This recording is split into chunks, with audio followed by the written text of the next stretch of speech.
Trendikästä raakaruokaa ja juurespastoja ja sellaista, niin miten sujuu näillä vehkeillä?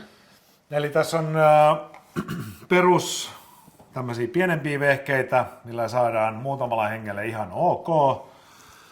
Vaatii rannetta, eli tässä nyt on esimerkkinä tämmöinen niin kutsuttu juuresterotin. Joo. Eli tämä on pitkänomaisia raaka-aineita, on sitten kurkku, porkkana, kesäkurpitsa, pienemmät semmoiset, niin Joo, saadaan tämmöistä nauhamaista. Toki jos tätä joutuu tekemään enemmän, niin nämä on vähän niin kuin työläitä ja hitaita. Niin, sen takia tässä on nämä juurit, mitä demonstroidaan kohta. Joo. Tässä on nyt sitten toisen valmistaja. Tässä on kaksi erilaista, tämmöistä tulee eri levyistä nauhaa, niin tässä on sitten kolmantena tämmöinen niin kuin spiraalileikkuri, eli siellä tulee tuommoista leveämpää niin kuin nauha, mitä voidaan tietysti niin kuin fritata tai sitten tehdä tämmöisiä koristekukkasia vaikka niin kuin annoksien päälle tai muualle. Joo. Eli tämän kun kietasee, niin saa tämmöisiä niin siitä hienoja tulee niin kuin tämmöisiä kurkkukukkia. kukkasia, joita sitten voi laittaa voileipäkakkujen ja annoksien somisteeksi. Joo. Mutta sitten mennään noihin isompiin vehkeisiin. Näissä sitten rupeaa tapahtumaan vähän eri tavalla. Joo.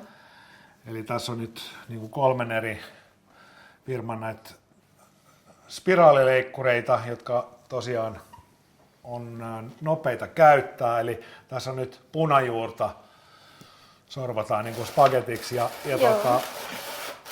niin kuin näet, niin tämä on kohtuu nopea ja sieltä tulee tavaraa ihan kauheita määriä saman tien. Niin, eli punajuuripasta syntyy Kyllä. nopeasti.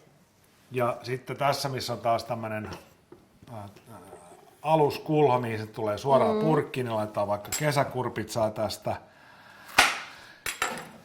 Sinne pätkä sisään, kansi kiinni, sitten vähän painetaan ja sitten ruvetaan tästä sorvaamaan, niin sinne tulee purkkiin valmista spagettia, eli ton näköistä tavaraa. Ja tää on niin pitkää kuin raaka-aine riittää. Joo. Näppärä. Sitten siinä on esimerkiksi porkkana, sä voit vaikka kokeilla siitä, niin mä laitan sitten tuohon vielä viimeiseen vehkeeseen perunaa. Eli painat kevyesti alas, siellä on imukupit kyllä, mutta työnnät ja pyörität, niin sitten sieltä rupeaa tulee porkkanaspagettia. Joo.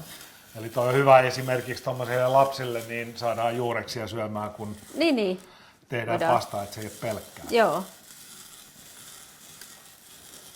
Pannaan tonne sitten vielä perunaa sinne ja sitten ruvetaan sorvaamaan.